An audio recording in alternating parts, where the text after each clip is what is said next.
And this one I'm going to do it with some 015 lead free, and I'll do about 12 or 13 wraps of lead on it.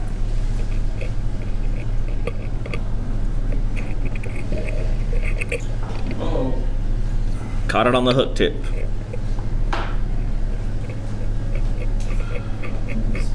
Ever tied with that flat wire? The flat lead? I've only tied with it one time, and it was in a class 2 or 3 weeks ago with the Bountiful Club. I've got a bunch of them. I like it. You can really build up a smooth thorax with it. And this one's got kind of an oversized thorax on it. This is one when I originally started playing with this pattern. I had a friend that was looking for something a little different to fish for steelhead with up in Idaho. And I've been playing with the Jumbo John from John Barr. And so I've used that one quite a bit in the Logan River and other areas up in northern Utah and done well with it. And so I started just doing these ones because he wanted a little bit bigger Prince nymph, but he wanted a bigger body like the Jumbo Johns. And so I just kind of combined the two elements together, and he's done really well up in Idaho and Oregon with it. I don't know exactly where he fishes it, but he always comes back after every trip and has me tie up more for him. Because I don't know if he just loses them all to the fish because he's bad knots or what, but I'll usually send him up with a dozen. He'll come home and have me tie up another dozen for him. So this one I'm going to start it off with some 140 denier just to kind of build up the body a little bit and do a little smooth transition ramp up onto the lead. But you can do it with 70 denier if that's all you've got. Is that brown? Yeah, this one's brown, and then I'm going to tie the fly with black, but this is just the 140 I brought with me. So I do it just to kind of build up that ramp a little bit. It takes a little less time. Like I said, you can do it with the 70 and it will work as well. And then I'll just tie that off with my 70 here and trim it off. But if all you got is black or brown thread, you can do it with brown thread as well. And this one I come down to about even with the end of the barb. And I always tie a little bit of a bulb right on the end here to help keep my biots flared out just a little bit more.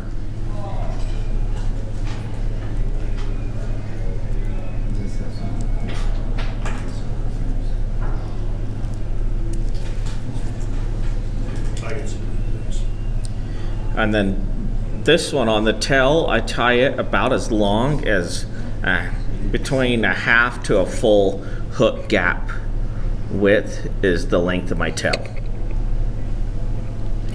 So I'll take those two and oppose them, and I just hold them right in front of that thread bulb I just put on.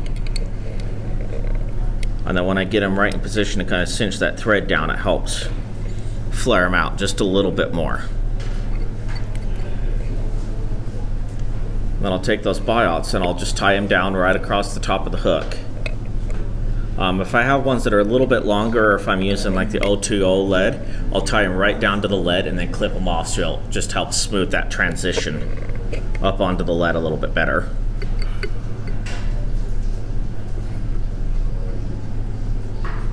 And just tie that down really good. Then I'll take my 3 colors of my lead wire now, and I tie all 3 of them in at the same time. And I tie them in along the near side of the hook.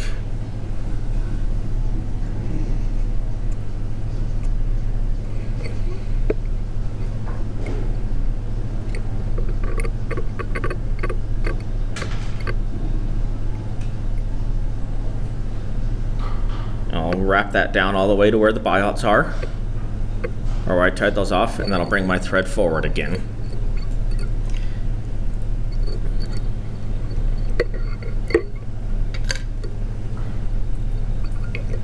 Then this one I'm actually going to clip my thread off, and then I'll tie it back in. It makes it easier to wrap all this wire at the same time. So the best way to manage your 3 colors of your wire together is I kind of lay them out so they're straight and not curled around one another.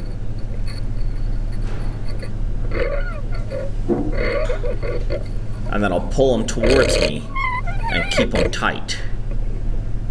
So I'm going to wrap all 3 wires together at the same time. And you're just going to cover the whole shank of the hook with them. And if they start to twist, then you just flatten back out with my fingers.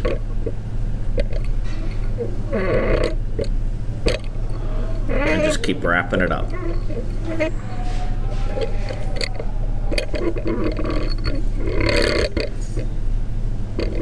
So this one, at first, it's a little tricky to keep them so they're all laying flat and not wrapping right on top of each other.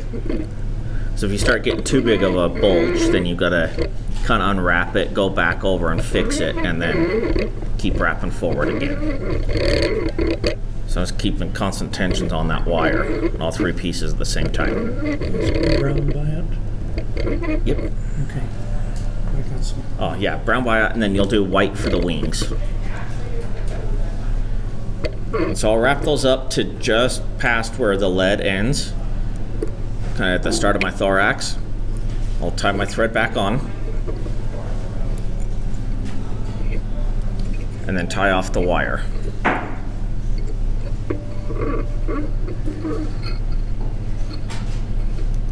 Trapped my thread in there.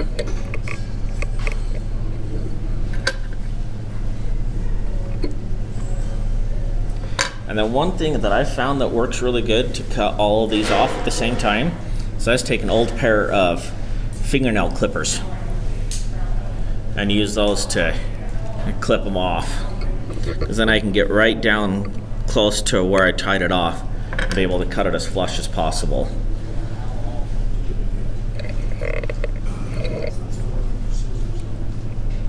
Yeah. You can like helicopter them off if you want, but then you got to do it one at a time. Okay. So then what you'll tie in next is your thin skin. And I do it so it's about half of a hook gap wide.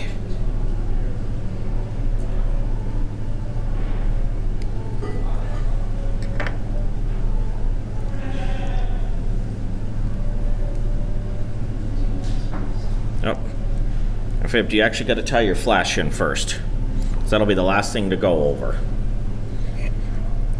So the flash, I just tuck it right up into my bead and tie it on, try and keep it centered on top. Then I'm actually going to wrap back up over the top of the wire a little bit with everything. So when I end my thread, it's right in front of where the hook point is. So that'll be the distance of my thorax.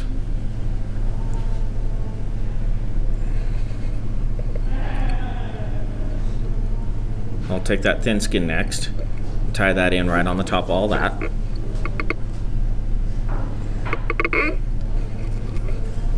And then for the dubbing, I use the Bronze Peacock Arizona dubbing, but any color of green, kind of peacock looking dubbing will work for it. I've tied it before with kind of a brownish Arizona dub. I've done it with the orange before too, but the peacock seems to work the best, at least on the Logan where I fish it.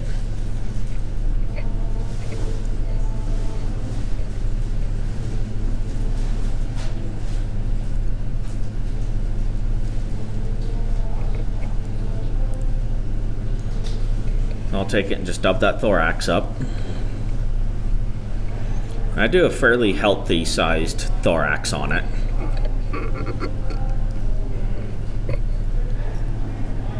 I'll take that thin skin and pull it right over the top. Bind that down, and then I'll take my flash and put that right over the top of it.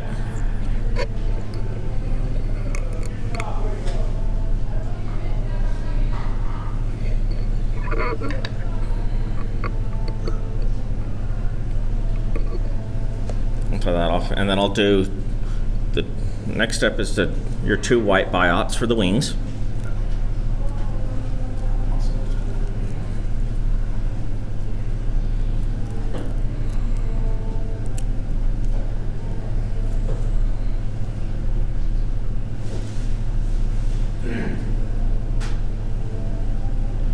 That time on, so the wings go right about to the halfway point on the body, or just a little bit beyond.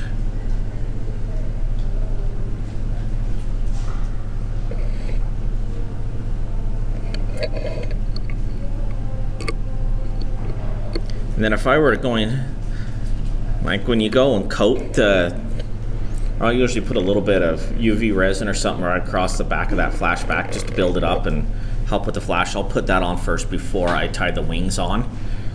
I forgot to do it on this step, but I'll do it on the next one. And then this one, I'm going to do a little wet fly collar on it.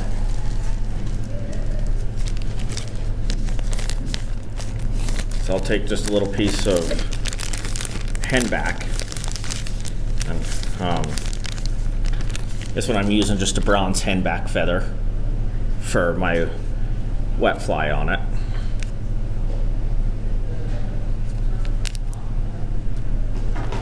Take it and peel all the fluff off the bottom. Then I'll kind of preen the fibers back a little bit and tie it in by just the tip.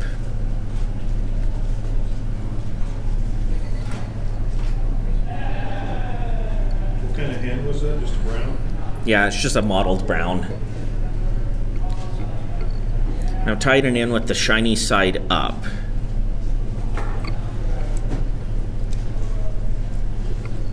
Then I'll take it and, oop.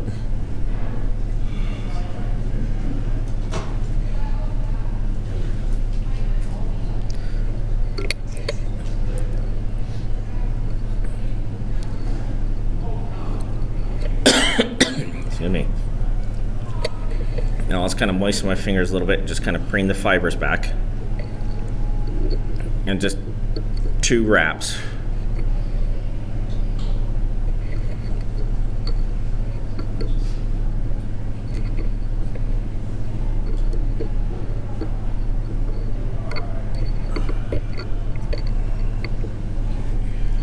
And the wet fly hackle color on it is completely optional.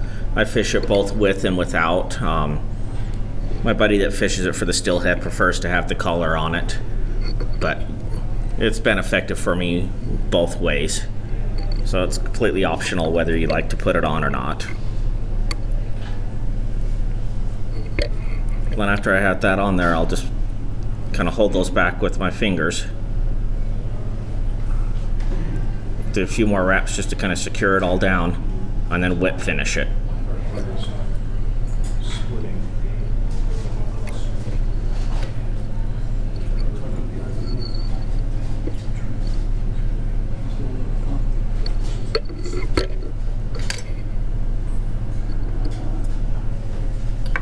And that's the jumbo wet fly prints.